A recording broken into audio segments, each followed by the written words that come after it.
नमस्कार दोस्तों, जीके फैक्टोपीडिया में फिर से आपका स्वागत है। इस वीडियो को देखने के बाद आपके मन में सिर्फ पॉजिटिव थॉट्स ही आएंगे, कभी भी कोई नेगेटिव थॉट्स नहीं आएंगे। आपको समझ में आ जाएगा कि हमें जीवन में सिर्फ सकारात्मक विचार रखने क्यों ज़रूरी है। चलिए इस वीडियो को देखते हैं। भगवान बुद्ध अपने शिष्यों के साथ बैठे थे। तभी एक शिष्य ने आकर पूछा, कर्म क्या है? भगवान बुद्ध ने कहा, मैं तुम्हें समझाता हूँ एक कहानी के जरिए। एक राजा हाथी पर बैठकर अपने राज्य का भ्रमण कर रहा था। तभी वह अचानक किसी दुकान के सामने रुका और उससे अपने मंत्री से कहा, पता नहीं मेरे मन में विचार आ रहा है कि इस दुकानदार को मैं फांसी की सजा दे दूं। यह सुनकर मंत्री काफी दुखी हो गया,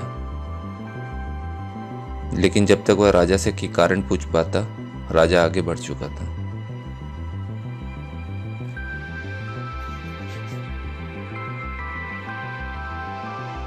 अगले दिन मंत्री उस दुकानदार से मिलने के लिए एक साधारण नागरिक के वेश में उसकी दुकान पर पहुंचा।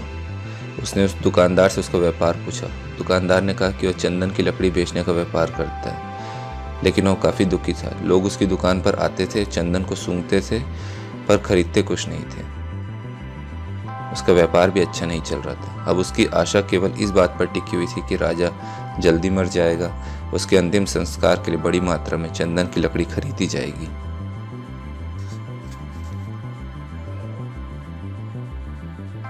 वह आसपास अकेला चंदन का लकड़ी का दुकानदार था, इसलिए उसे पक्का विश्वास था कि राजा के मरने पर उसके दिन बदल जाएंगे।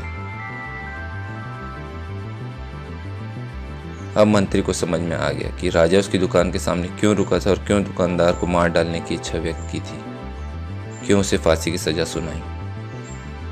शायद दुकानदार के नकारात्मक विचारों की तरंगों ने राजा पर वैसा प्रभाव डाला था जिसने उसके बदले में दुकानदार के प्रति अपने अंदर उसी तरह के नकारात्मक विचारों का अनुभव किया था।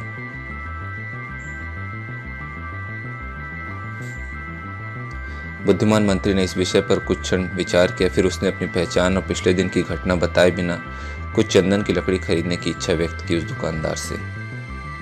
वह उस दुकान पर वापस पहुंच गया।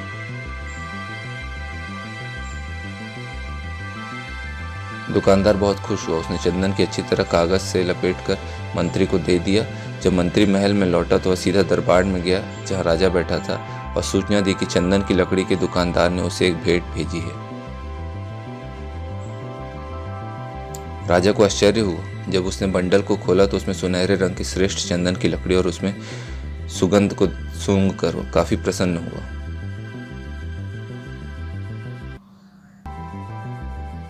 प्रसन्न होकर उसने चंदन के व्यापारी के लिए कुछ सोने के सिक्के भिजवा दिए। राजा को यह सोचकर अपने हृदय में बहुत खेद हुआ, बहुत दुख हुआ कि उसने दुकानदार को मारने की अवांछित विचार आया था।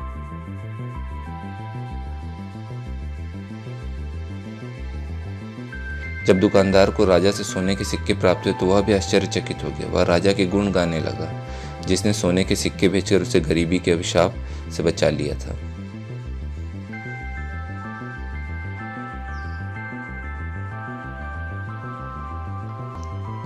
अपने व्यक्तिगत स्वार्थ के लिए उसने हमेशा राजा के प्रति नकारात्मक विचार रखे थे, इसलिए उसे सोचकर काफी पश्चाताप हुआ। वह सोचने लगा कि राजा तो कितना अच्छा है। यदि हम दूसरे व्यक्तियों के प्रति अच्छे और दयालु विचार रखें तो वे भी सकारात्मक विचार हमारे पास अनुकूल रूप में ही लौटेंगे। लेकिन यदि हम बुरे विचारों को पालेंगे तो वे विचार हमारे पास उसी रूप में लौटेंगे।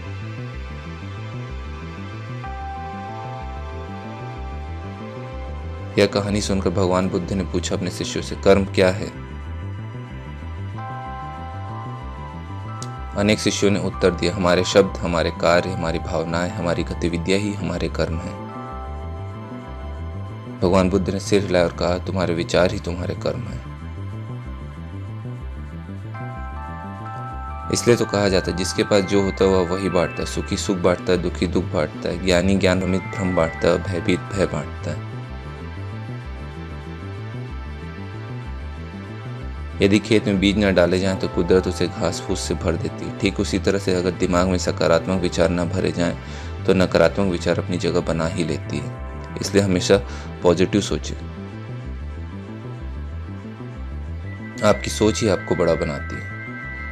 उम्मीद करता हूँ आपको ये वीडियो पसंद आया होगा। वीडियो आखिरी तक देखने के लिए धन्यवाद।